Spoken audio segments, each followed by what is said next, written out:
You've decided what? She's about to die. These people have to die. Are about to die. These people are about to die. A news alert, Nathan Dunlap will not be executed. Governor John Hickenlooper granting the convicted Chuck E. Cheese killer a temporary reprieve, but not clemency. That means that Dunlap will not die by lethal ejection this August as scheduled.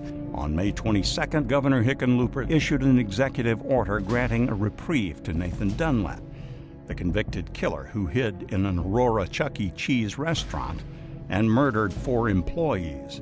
Disregarding the wishes of the jury, Hickenlooper simply made certain that Dunlap would not receive justice while he is in office. Is there a benefit that comes from me saying yes, from me executing this criminal, right? And I couldn't find it. I thought he had more integrity than that, but that shows who we have in office. Meanwhile, the families of the victims slain in cold blood are left to mourn the loss of their loved ones while their killer remains in taxpayer custody.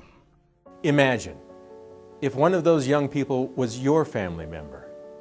How could you make sense out of a governor who simply won't let the legal process run its course, who sides with the criminal over the victims' families?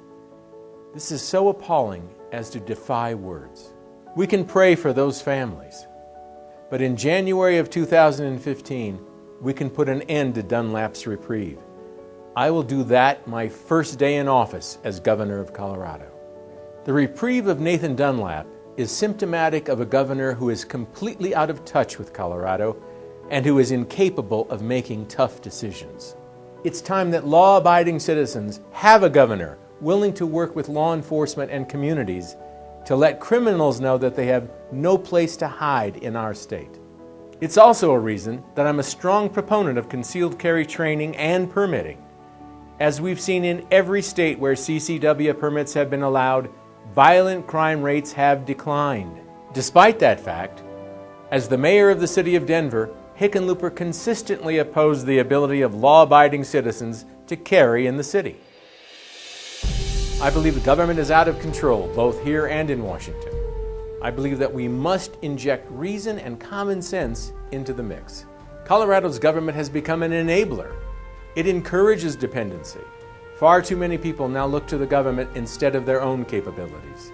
You know, George Washington once likened government to fire, something that can be extremely useful if contained, but disastrous once out of control. I promise that as governor, I will do everything in my power to rein in intrusive government and to set free the spirit that has made this state and this nation great.